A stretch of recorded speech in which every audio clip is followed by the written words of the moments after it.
so many wonderful stories this morning from all of you, and I have to say I feel so honored to be here in the room with people making such important differences around the world.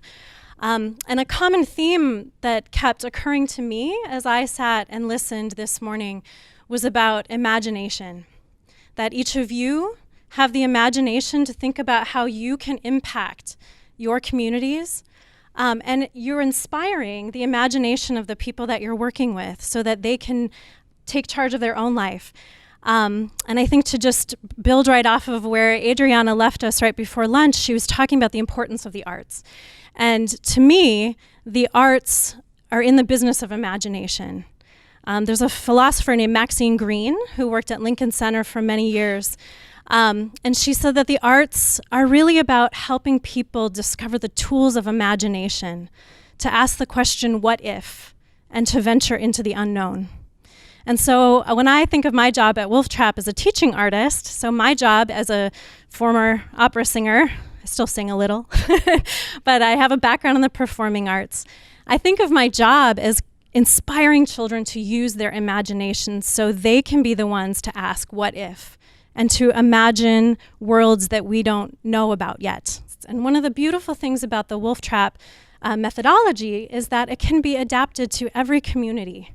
So when I go into a school, I listen first and I ask, tell me about your community, tell me about your classroom, what matters to you?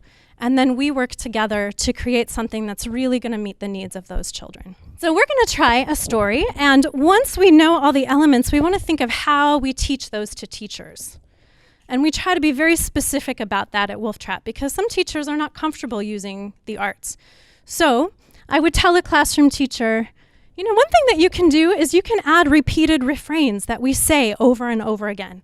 And that gets the children actively involved. And the teacher says, oh, I know how to do that. I've told stories with repeated refrains. I can do that. We can add sound effects. This makes it more sensory, more real for children, brings them into the space of that story. Teachers say, oh, that's not hard. I can do that. We can add a few movements, maybe some that I offer as the storyteller, and then we ask the children to contribute their own ideas to that.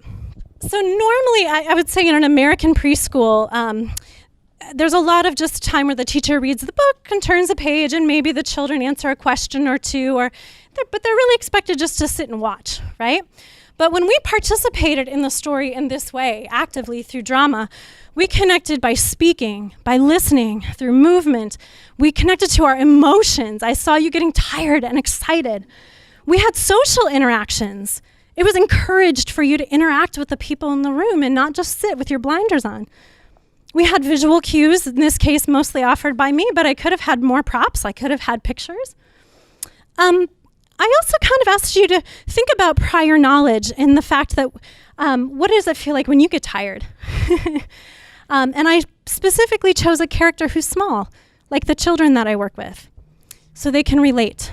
And there were a couple opportunities in there to make some choices on your behalf, creative choices.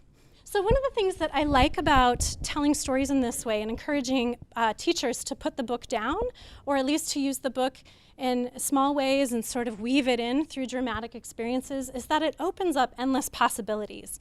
We talked about our golden key story. So my intention, if I were teaching this lesson and you were my actual preschool students, my goal was to really focus on vocabulary, gigantic, sequencing, remembering those sequences, and to look for active participation. It was kind of a teacher-led because we have a big classroom here, right? But if I had a different teaching goal, I could approach this story in an entirely different way, okay? So if I wanted to focus on social emotional skills, perhaps I'd change the story to focus more on how the townspeople could help little Willow, right? She was kind of on her own, but perhaps the children could come up with ways that they could support her and be helpful to her. If my teaching goal is about STEM-based learning, we could really talk about maybe we weigh each of those objects and we explore them and like, how heavy is it? Or maybe she had to engineer something at the top of the mountain. Rather than pushing the boulder over, she had to build something that keeps that boulder secure. Maybe using the sticks and the apples and the ropes. So we can employ our engineering minds if we wanted to go that way. And in a typical classroom, I would probably pause a lot more in the story and ask the children to do their own problem solving. So rather than me saying, oh, we need to gather sticks for a fire, I would ask them, well, what do you think she could use if she gets cold? What would she need? So they have to employ their own problem solving and add their own ideas and strategies to the story. So I think that the power of the arts and the power of educating in this way is to provide imagination so we can all imagine the world we want to be.